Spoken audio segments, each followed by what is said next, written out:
విలక్షణ నటనతో తెలుగు ప్రేక్షకులను ఎంతగానో అలరించిన దిగ్గజ సీనియర్ నటులలో కోటా శ్రీనివాసరావు కూడా ఒకరు. 1942 జూలై 10న జన్మించిన ఈయన తన సినీ కెరియర్లో ఇప్పటివరకు 750కి పైగా చిత్రాల్లో నటించారు. అవకాశం ఇస్తే ఇప్పటికీ నటించటానికి సిద్ధం అంటున్నారు. కానీ వయసు మీద పడటంతో ఆ తరహా పాత్రలు ఆయనను వరించటం లేదని చెప్పవచ్చు.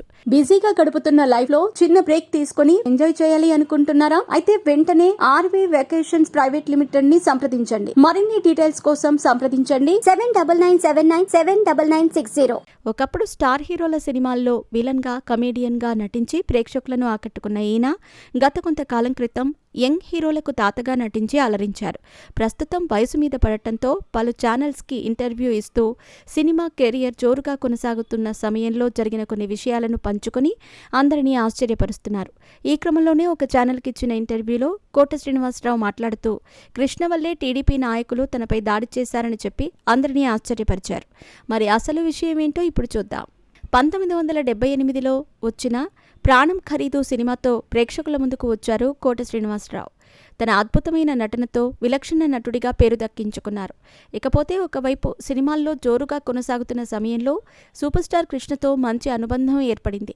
ఆ క్రమంలోనే కృష్ణ నటించే ప్రతి సినిమాలో కూడా కోటా శ్రీనివాసరావుకి అవకాశం కల్పించేవారు. ఇకపోతే సినిమా పరంగా ఎంత సన్నిహితంగా ఉన్నా రాజకీయంగా నటీనటుల మధ్య విభేదాలుంటాయన్న విషయం అందరికీ తెలిసిందే.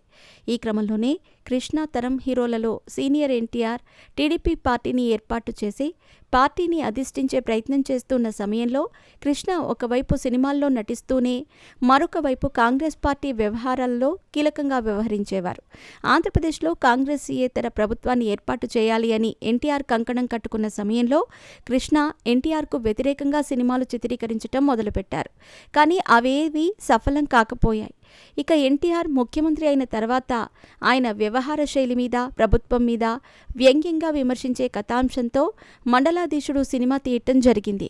ఎన్టీఆర్ పార్టీని పెట్టి అతి తక్కువ సమయంలోనే ముఖ్యమంత్రి అవటంతో కోటా శ్రీనివాసరావుని ఎన్టీఆర్ క్యారెక్టర్ను పోషించమని చెప్పి ఎన్టీఆర్కి ప్రజల్లో వ్యతిరేకత తీసుకొచ్చే ప్రయత్నం చేయాలనుకున్నారట. అందుకే కోటా శ్రీనివాసరావును ప్రోత్సహించారు. ఆ సమయంలో అన్నీ ఆలోచించిన కోటా శ్రీనివాసరావు తనను కొడతారేమో, సినిమాల్లో అవకాశాలు రావేమో అని భయపడకుండా తనను కృష్ణ ఇచ్చిన ప్రోద్బలంతో మండలాధీశుడు సినిమాలో ఎన్టీఆర్ గెటప్ వేశారు కోటా శ్రీనివాసరావు.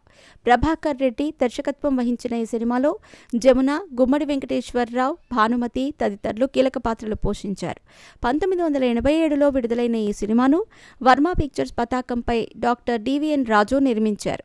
ఈ సినిమా విడుదలైన తర్వాత కోటా శ్రీనివాసరావుపై టీడీపీ శ్రేణులలో పూర్తి స్థాయిలో వ్యతిరేకత నెలకొంది.